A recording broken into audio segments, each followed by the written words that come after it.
Presidente Dilma Rousseff se reúne com ministros e anuncia que proposta de plebiscito sobre reforma política chega amanhã ao Congresso. Veja a repercussão no plenário do Senado. Comissão de Constituição e Justiça discute aumento do limite de idade para a aposentadoria obrigatória de juízes. E uma audiência pública sobre a África que os brasileiros não conhecem. Veja agora no Jornal do Senado. Boa noite. O governo vai enviar ao Congresso nesta terça-feira a proposta de plebiscito sobre a reforma política. O anúncio foi feito pela presidente Dilma Rousseff, que se reuniu com os ministros para discutir as reivindicações das ruas. A presidente chegou à Granja do Torto de helicóptero às 5 da tarde. Passou longe dos aprovados no concurso da Controladoria Geral da União, que pedem para ser nomeados. A maioria dos 39 ministros já aguardavam no interior da residência oficial. A reunião também teve a participação do líder do governo no Senado, Eduardo Braga, e no Congresso, senador José Pimentel. Aqui na Granja do Torto, a presidente tratou dos pactos que propôs à nação: reforma política, saúde, transportes, educação e responsabilidade fiscal. Às 6h30 da tarde, a presidente interrompeu a reunião e mandou chamar a imprensa para uma entrevista coletiva. Ela confirmou que envia nesta terça-feira ao Congresso a mensagem com a sugestão de um plebiscito para a reforma política. Basicamente, não é que isso será as únicas sugestões, mas basicamente diz respeito ao financiamento das campanhas e ao padrão eleitoral, ou melhor dizendo, ao padrão de voto vigente. Se é proporcional, se é distrital, se é misto. Quem tem poder convocatório do plebiscito é o Congresso Nacional, Câmara e Senado. Por isso, eu insisti na palavra, é uma sugestão no que se refere à relação entre o Executivo e o Congresso. É uma relação, uma mensagem de sugestão. O repórter Tiago Tibúrcio tem ao vivo novas informações sobre a reunião da presidente Dilma com os ministros. Boa noite, Tiago. Boa noite, Antônio. A presidente Dilma acha que o plebiscito é a melhor maneira de ouvir a voz das ruas. E amanhã o Tribunal Superior Eleitoral deve responder à consulta que ela fez sobre qual a melhor data, quais são as condições operacionais para realizar a consulta. Na entrevista coletiva, a presidente Dilma salientou que os ministérios vão ter um choque de gestão e as políticas públicas vão ser executadas com mais eficiência. Na saúde, a presidente lembrou que o seu plano é contratar médicos nacionais, priorizar a contratação deles para atuação na periferia de grandes cidades e também no interior das regiões norte e nordeste. Apenas se esses profissionais não forem encontrados é que então haverá a contratação de médicos estrangeiros. Na mobilidade urbana, aos 50 bilhões de reais que ela já havia anunciado para esse setor, ela estuda ainda a alocação de outros recursos, mas disse que a redução da tarifa nos transportes públicos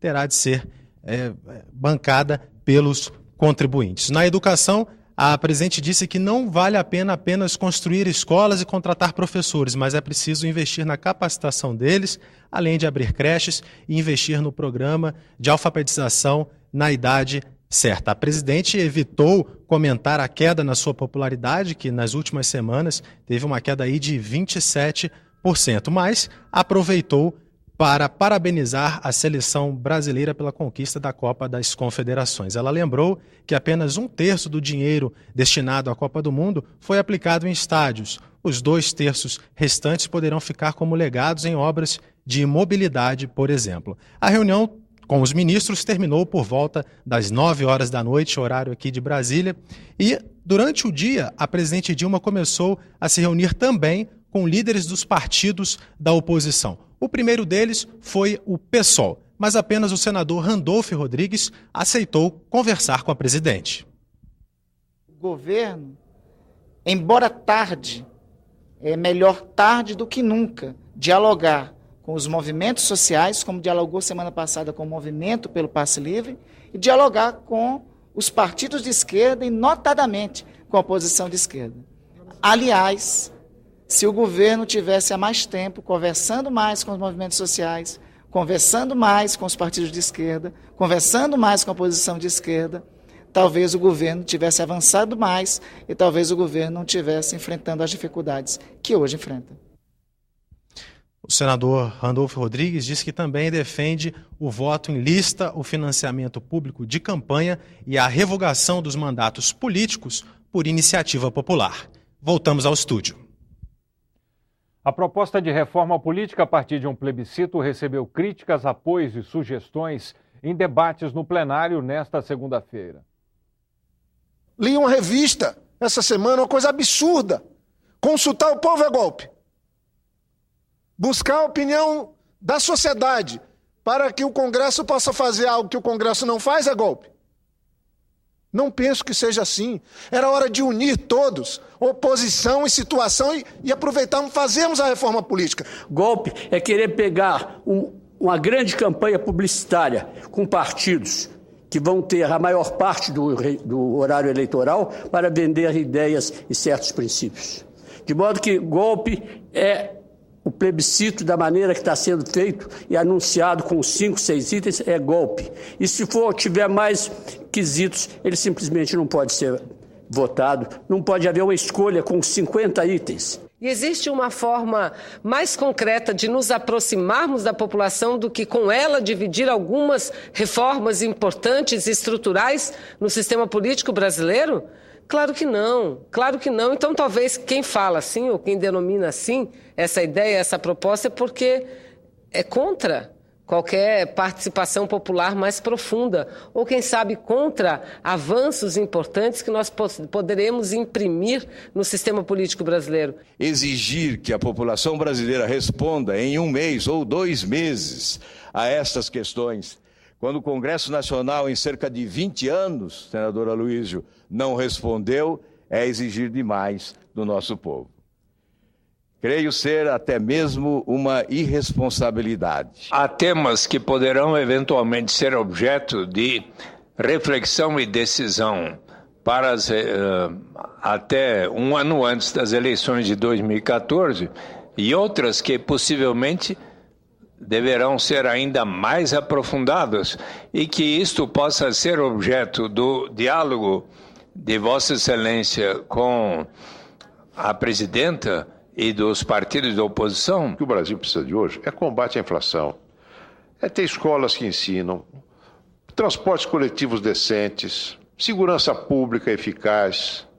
É disso que nós precisamos, políticos honestos. E isso não se resolve com plebiscito. Isso se resolve com o governo. Acabar com o voto proporcional uninominal. Isso seria a maior reforma política e daí decorreria a solução de todos esses outros problemas. E se nós pudéssemos encontrar uma fórmula de financiamento de campanhas, nós podíamos avançar imediatamente e depois discutirmos plebiscito, discutirmos referendo, discutirmos as reformas, outras todas que pudéssemos fazer. Por que não pedimos a justiça aos membros do Poder Judiciário, a pedido do Congresso? Então não se está passando por cima do Congresso, para que os membros do Poder Judiciário elaborem a proposta que eles consideram conveniente e submetam ao Congresso, que passaria isso para um referendo popular, que poderia dizer sim ou poderia dizer não. A Comissão de Constituição e Justiça discutiu hoje as propostas que aumentam o limite de idade da aposentadoria obrigatória dos juízes. Representantes dos juízes foram unânimes. São contra elevar de 70 para 75 anos a idade da aposentadoria compulsória de magistrados no Brasil. A ideia está prevista em propostas de emenda à Constituição que tramitam no Senado. Para as entidades, a mudança desestimularia a permanência de juízes na magistratura, já que teriam menos oportunidades de avançar na carreira. Nós perdemos, no ano passado, 538 magistrados.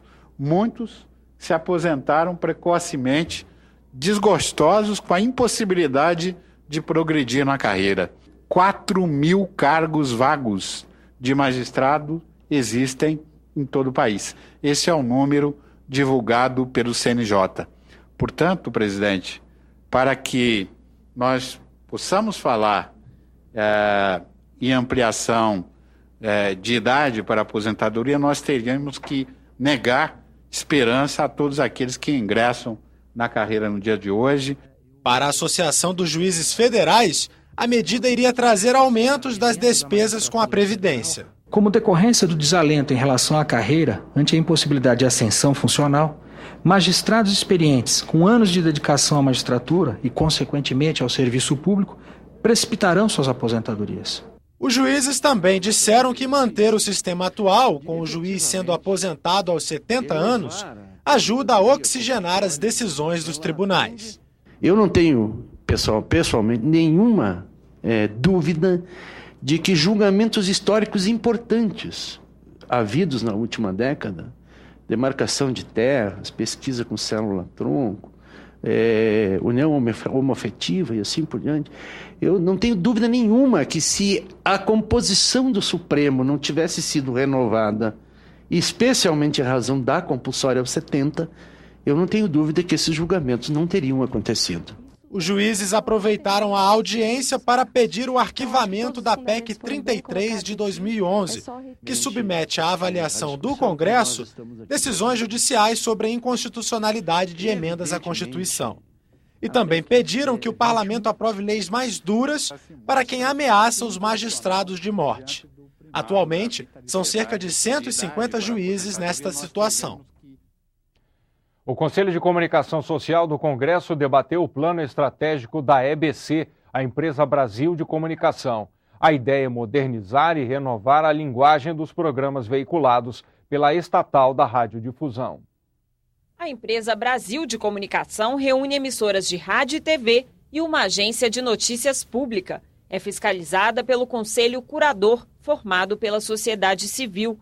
Os representantes da EBC apresentaram ao Conselho de Comunicação Social do Congresso o planejamento da empresa para os próximos 10 anos. A gente consiga ser uma referência em comunicação pública.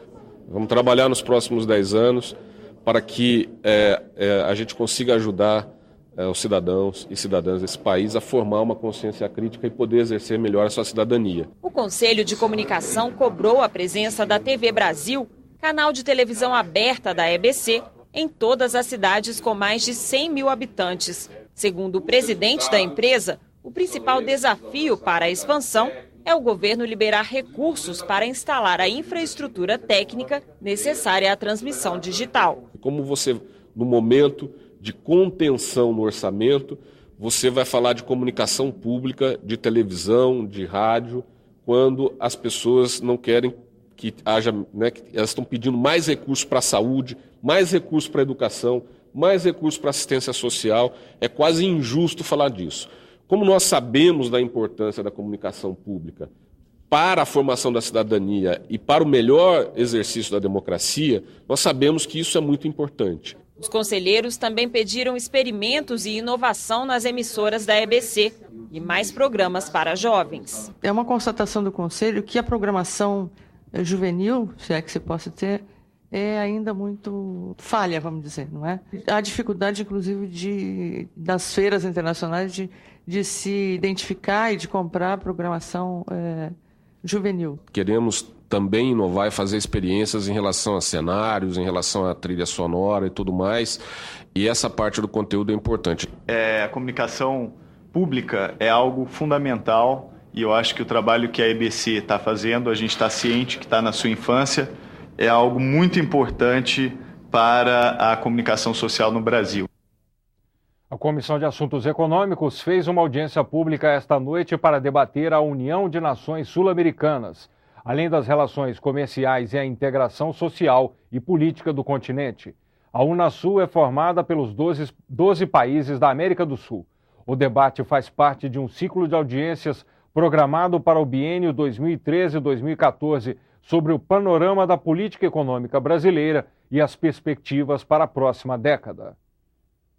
E o continente africano foi tema de audiência pública na Comissão de Direitos Humanos. Os participantes reclamaram que o ensino sobre a África está desatualizado no Brasil. A audiência revelou uma face da África que é pouco conhecida dos brasileiros. Mesmo com desafios a superar, como a desigualdade social, o continente vive um período de crescimento econômico. Os 10 países do mundo que mais crescem, 7 são africanos. Se você vê qual que é a média de crescimento do PIB em África hoje, em média, é 5%. 5%. Você pega Angola, você pega Moçambique, você pega Etiópia, é acima disso. É 7, 8, 10.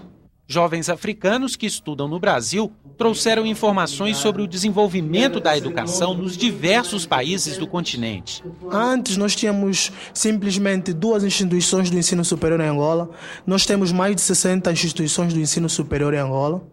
Um dos países com mais instituições superiores também em África. Ou seja, nós estamos a demonstrar que em nível de educação, Angola está cada vez mais a crescer, a demonstrar que tem um potencial. Sem contar que Angola também envia muitos estudantes para o exterior, para fora, para se formarem, para se tornarem quadros para a reconstrução do próprio Estado. Durante 50 anos da execução da cooperação educacional PEC-G, Brasil e África, tem grande importância para os países africanos, porque diminuiu bastantemente o índice do analfabetismo nos nossos países e a gente agradeceu. Eles também destacaram a importância das parcerias com o Brasil para o crescimento econômico da região. O maior parceiro do Sudão é o Brasil, com certeza, sendo o primeiro país africano a começar a produzir e exportar etanol para países europeus, com certeza com a ajuda técnica do Brasil. Uma lei aprovada em 2003 determina que todas as escolas brasileiras, do ensino fundamental até o superior, incluam no currículo estudos sobre a história e a cultura da África. Mas os participantes da audiência pública disseram que a lei não é cumprida em todo o país. Essa seria uma das causas da falta de informações corretas sobre o continente africano. É cumprida principalmente pelas universidades. As universidades não têm nem professores, nem o curso regular das universidades, nem públicas, nem muito menos nas privadas, né? Então, há a necessidade de você, primeiro, fazer cumprir a lei nas universidades. E nos governos estaduais e nos governos municipais também não está sendo cumprido. Na audiência foi redigido um documento que propõe a atualização dos estudos sobre a África e outras medidas para aumentar a integração dos estudantes africanos no Brasil. Essa nova África, chamada contemporânea, tem que ser efetivamente mostrada ao Brasil e ao mundo, e os próprios empresários brasileiros, que já estão interagindo, poderão aumentar esse intercâmbio. Hoje tem em torno de 1.000 empresas brasileiras só em Angola, o caso que foi falado aqui, e que com certeza nós podemos aumentar e muito a nossa exportação e também a importação da África. Na página da TV na internet você pode rever as principais reportagens desta edição. O Jornal do Senado termina aqui. Boa noite e até amanhã.